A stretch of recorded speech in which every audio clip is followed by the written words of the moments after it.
You're listening to Addiction Medicine Beyond the Abstract, the official podcast of the Journal of Addiction Medicine. If this is your first time listening, thanks for coming.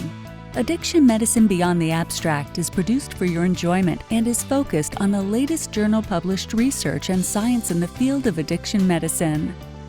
Remember to add us to your favorites in iTunes. You can also follow us on Twitter at ASAMorg and Facebook. Now, let's go beyond the abstract.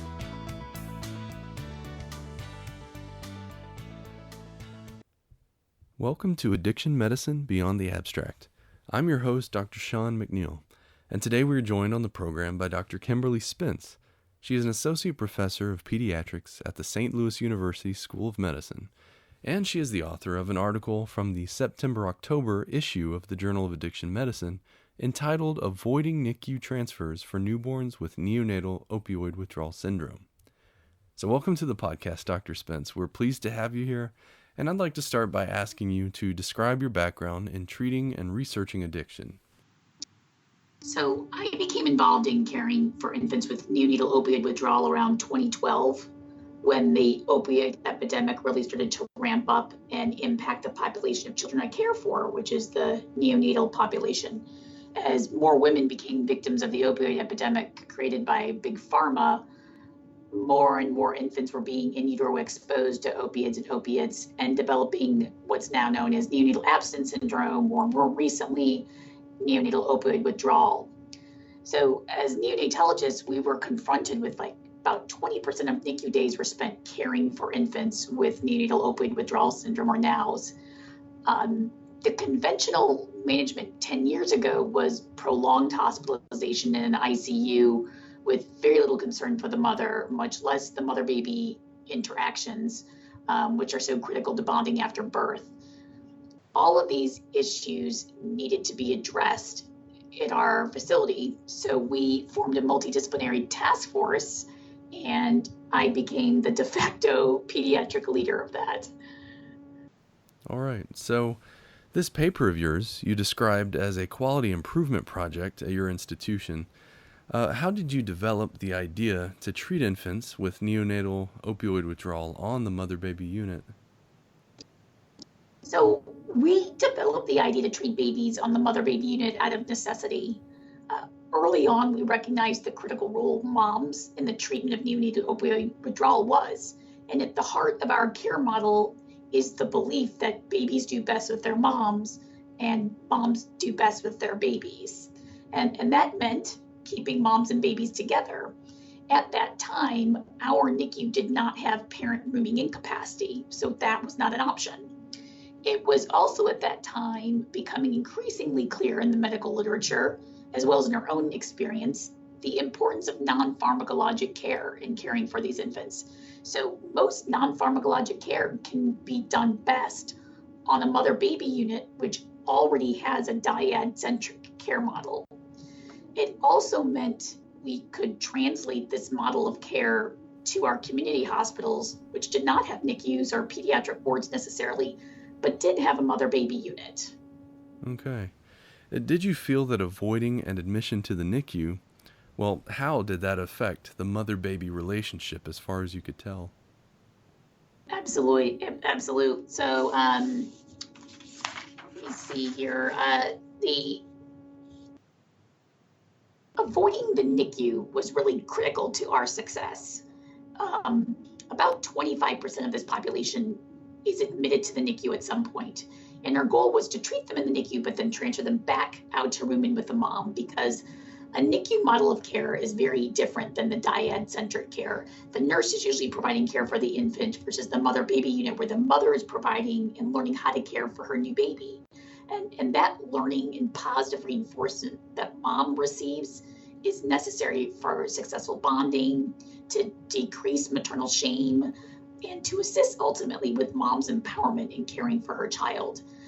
There's just so much very good evidence to support avoiding going to the NICU and the separation it imposes on the mothers and babies, including the negative impact it has on breastfeeding.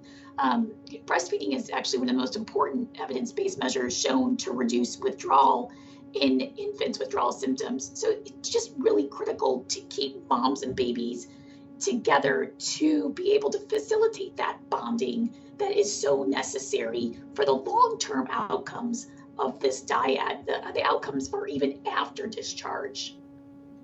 Great. And I was wondering if you followed up on the long-term success of this model, trying to avoid the NICU admission. Did you follow up with mothers after their discharge? Yeah, I'd have to say we're still working on those long-term outcomes.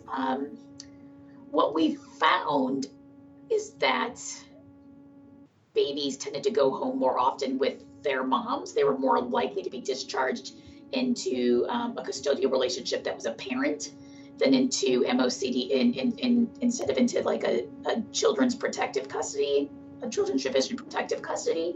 But that also probably had to do with how the court system and how everybody started to approach people suffering from substance use disorder. So we're not able to prove that our actual change in management changed long-term outcomes. But I do know you can extrapolate from other studies similar to ours that it does improve bonding and improves overall, it reduces the chances of something bad happening to that child in the long-term outcomes, meaning abuse or neglect. There is a reduction of that if we can improve bonding between mom and baby. And improved sobriety rates for moms. Moms are much more likely to relapse if they feel like they're not given an opportunity to parent. They sort of lose their raison d'etre, what they are going to live for. All right. And what, if any, challenges did you face in providing treatment to opioid-addicted neonates outside of the ICU? Were there specific challenges that you were able to identify? Absolutely. There were a few challenges in our transition to caring for babies on the mother-baby unit. At first, it was bed space. Babies with NOWs typically need to be observed in hospital for 4 to 7 days if their moms were maintained on medication for addiction treatment, such as Suboxone or methadone. Most hospitals did not want a postpartum bed tied up for the entirety of that baby's hospitalization. Normally, these rooms would be turned over in 36 to 48 hours for a normal vaginal delivery. So it's just easier and cheaper for the administration to just house the babies in the nurseries and discharge the mom. But this was the antithesis of what the baby and the mom needed. So that really required hospital administration buy-in. Another big issue was the administration of morphine on the mother-baby unit to a neonate not on cardiorespiratory monitoring. That caused everyone a bit of anxiety initially. However, we were able to review our own data and demonstrate safety. Great. And finally, for clinicians who are listening, what is the takeaway message that you have based on the outcome of your study? I just want pediatricians or family practitioners to feel empowered to care for these infants in their community hospital. I hope this paper inspires other care providers to start a multidisciplinary team to address the unique needs of this population in their unique area. Most of these babies can be cared for close to home, which is socially and economically a better outcome. So I want care providers to realize that we don't need to be transferring babies out of their community hospitals for management. We can do it. We can manage 75-80% of babies right there, close to home, close to family. Fantastic. Well, thank you so much for coming on the program. I was very glad to hear about your work. Thank you. Appreciate it. This ends today's podcast. Thank you for listening to Addiction Medicine Beyond the Abstract. All of today's show links can be found in the show notes. Remember, you can preview additional abstracts at journalofaddictionmedicine.com. This program was produced by the American Society of Addiction Medicine.